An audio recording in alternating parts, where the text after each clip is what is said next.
এক পক্ষ প্রশ্ন করছেন, শ্রীকৃষ্ণের বংশীধ্বনি শ্রবণ করে এই যে নারীদের পাতিব্রত্য ধর্ম ধ্বংস হয়ে যায়, এটা কি কৃষ্ণের সুস্বভাব? উত্তর পক্ষ বলছেন, পাতিব্রত ধর্ম তো ততক্ষণ কারোর মধ্যে থাকে যতক্ষণ তার এই জড়জাগতিক জ্ঞানটা থাকে। কিন্তু জীবের স্বরূপ কি? জীবের স্বরূপ তো চিদানন্দময়। জীবের স্বরূপ তো শুধুমাত্র এই জগতের মধ্যে আবদ্ধ নয়। আর যিনি এই জগতের মায়াকে কাটিয়ে উঠতে পেরেছেন, তার কাছে আর কে স্ত্রী, কে স্বামী? শ্রীমদ্ ভাগবত মহাপুরাণে বললেন না, কে কস্য পতি পুত্রাদ্যা মোহ এব হি কারণম। কে কার পিতা, কে কার মাতা, কে কার স্ত্রী, কে কার স্বামী? যতক্ষণ পর্যন্ত জড়জাগতিক দেহের সঙ্গে সম্বন্ধ আছে ততক্ষণ পর্যন্ত এই পাতিব্রত্য ধর্ম।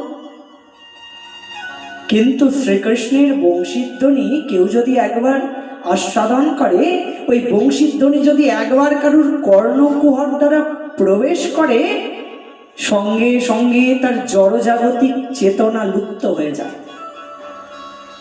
আর যখন জড়জাগতিক চেতনা কারুর লুপ্ত হয়ে গেল, তখন আর এই জড়জাগতিক পাতিব্রত্য ধর্ম ধরে রাখলেই বা কি, আর চলে গেলেই বা কি?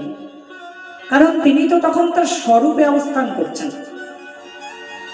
আমরা মায়ায় ভুলে আছি, স্বপ্নের জগতে এমন করে মেতে রয়েছি, দেহকেই আপন জ্ঞান করছি, তাই আমাদের সঙ্গে দেহের যত সম্বন্ধ রয়েছে সব সম্বন্ধগুলোকে আপন বলে মনে হচ্ছে, তাই না? কিন্তু যিনি স্বরূপে অবস্থান করছেন, তার কাছে তো পরম আপন একজনই। তার কাছে তো পরম আপন বলতে একমাত্র শ্যাম সুন্দর। তার কাছে শ্যাম সুন্দর ছাড়া আপন বলতে আর কেউ নাই। তো যিনি পরম পতি, যিনি জগৎ স্বামী, বংশীধ্বনি শ্রবণ করবার পর সাধক তো তার প্রতি আকর্ষিত হয়। সেখানে তার পাতিব্রত্য ধর্ম তো নষ্ট হয় না, বরঞ্চ পাতিব্রত্য ধর্মটা আরো সুদৃঢ়ভাবে প্রতিষ্ঠিত হয়।